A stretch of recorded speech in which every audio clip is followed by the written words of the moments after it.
Hi, I'm nutritionist Avanti Deshpande, and in today's video we will just try to understand what exactly is hypothyroidism and how you can take care of your diet during hypothyroidism to treat it and manage it well. Now first let us just understand what exactly is thyroid hormone. So thyroid hormone is synthesized by the thyroid gland, which is present at the base of the neck, and it is a butterfly shaped gland. Now this thyroid gland produces a thyroid stimulating hormone, and then in turn it produces T3 and T4, which are thyroid hormones. Now this thyroid stimulating hormones gets the signal from a small gland known as a pituitary gland, which is present at the base of the brain, and that in fact will tell how much of T3 and T4 is to be produced.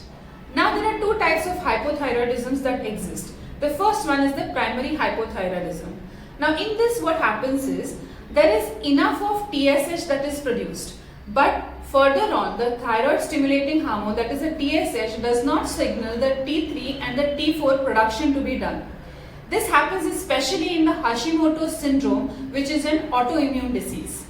In the second type of hypothyroidism, which is often known as a secondary hypothyroidism, the pituitary gland does not signal the TSH, that is the thyroid stimulating hormone, enough. Thyroid hormones play a very important role in the cell growth and also in your metabolism. So the symptoms that you may observe if you have hypothyroidism are these.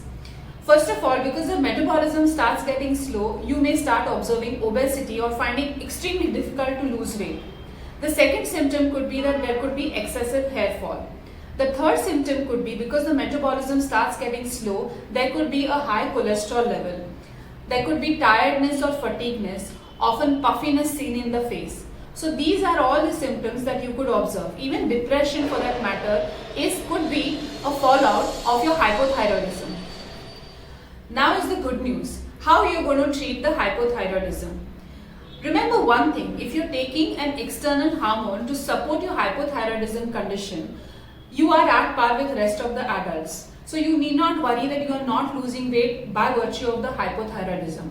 Just remember one thing, when you're consuming the thyroid hormone tablet first thing in the morning, keep half an hour gap between any meal that you're consuming, not even having it with lemon juice in the morning. When you do that, you're allowing the hormone tablet to set in to take its function for the rest of the day. So please keep this half an hour gap without fail. To treat hypothyroidism, these are the two things that you are definitely going to do. First is to treat the inflammation, and second is to stimulate the metabolism. Now in order to stimulate the metabolism, there is nothing that works wonders than starting any form of a physical activity. So let it be walking for 20 minutes every day to doing Surya Namaskars in the multiples of 12 or so, as you are able to do eventually. And even introducing weight training as an activity is going to stimulate your metabolism. So any aerobic or anaerobic activity which is going to increase the metabolism is going to help in the treatment of your hypothyroidism. You will include into your diet so that you can treat your hypothyroidism. The first thing is, because we want to reduce the inflammation, you will start increasing the good fats in your diet.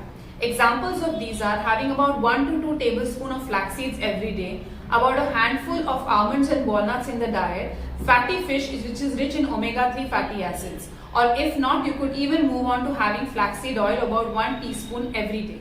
Iodine is an essential component for the synthesis of the T3 and the T4 hormone, and that is why iodine deficiency often leads to hypothyroidism. Remember that. So you will always have iodized salt in all your cooking. There are a lot of iodized salt brands which are available in the market, so always pick up these brands when you're going to pick up the salt from the market.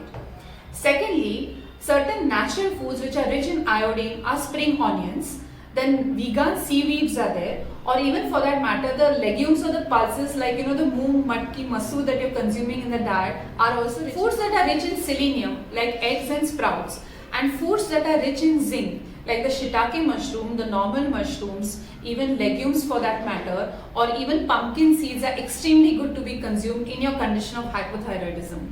And finally, a word on goitrogens. I'm sure you all must be worried about goitrogens. Now what exactly are goitrogens? These are the ones which generally inhibit the functioning of the thyroid hormone.